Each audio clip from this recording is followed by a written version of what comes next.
I bet you didn't know that you can kill the clown without any gear, items, or strength upgrades. Yes, just by rotating the clown, you can manage to kill it. But how does this work? Well, that's what we're here to find out with some of R.E.P.O's most hidden science. All of the following posts we're going to cover were discovered by some talented gamers in the High Quota HQ Discord. The link can be found on the screen. This first post is by the user named Hectic, who discovered that you can actually kill the clown in certain pit rooms so long as they have liquid that's high up. Now, just by rotating the clown and having its laser bulb part touch the liquid, it will instantly die, and you've got yourself some free money. It's pretty neat, especially on later levels if you have no weapons or upgrades available to help you take down this guy. Considering how easy it is to manipulate and read the clown's moves also means that this shouldn't be too risky to perform.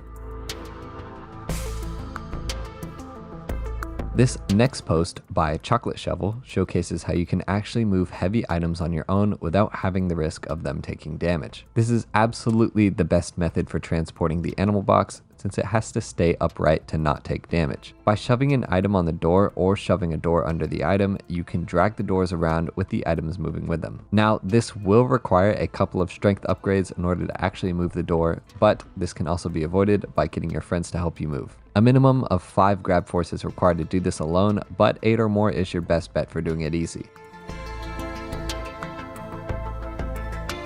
Alright, now we have another trick by Hectic, which displays how you can actually bait the Reaper enemies into jumping down pits so long as you have an extra jump upgrade. Since the Reaper will chase you down no matter what, it will attempt to kill you over the pit, which is when you jump back and watch it plummet. You can also do this with no extra jump upgrades, though you will take 1 or 2 hits in the process of baiting the Reaper. So with that in mind, maybe you should just stick to the extra jump variation. Still, super cool way of dealing with this annoying enemy without needing to spend any resources.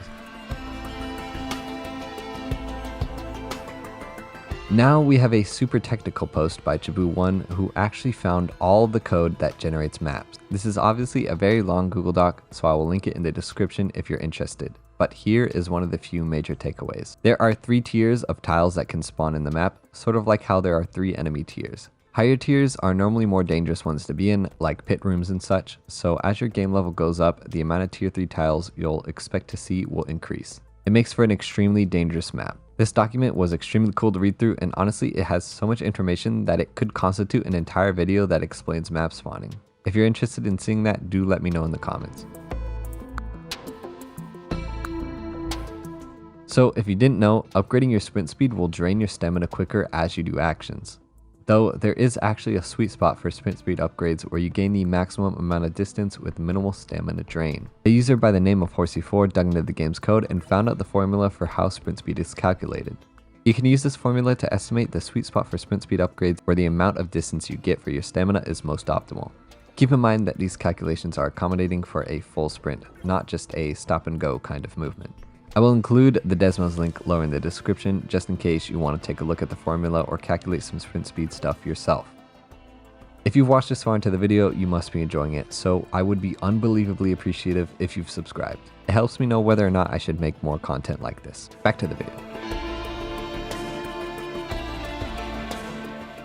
Next up, while everybody knows that the Huntsman will trip downstairs, a user named ThayFam found out that you can manipulate this by propping up doors. Since the Huntsman will attempt to path onto these doors, the sloped surface will make him trip and fall, where you can freely bash in his head. On the same note, there's another way you can trip the Huntsman just by rotating him fast enough.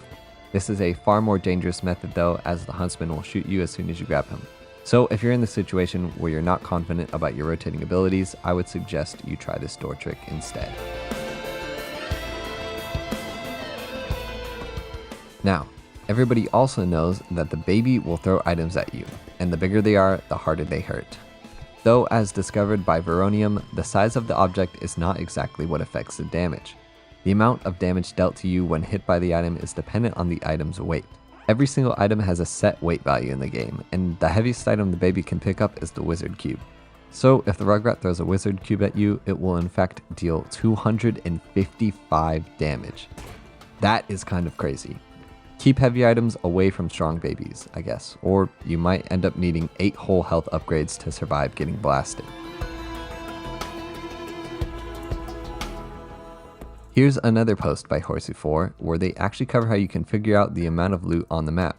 There is a direct formula for each level which can help you easily determine if you're missing a large chunk of loot or not. Find the level that you're on, grab this number and round it to the nearest hundreds. Then multiply the extraction amount that you need and you've got a good estimate on how much loot is throughout the entire level.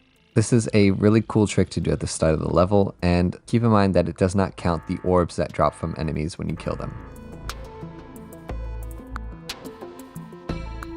Alright, this post by Nachariah is actually something I briefly showcased in my tier list video with a tech that shows how you can drive around the cart like a car, so long as you have the mini cart available.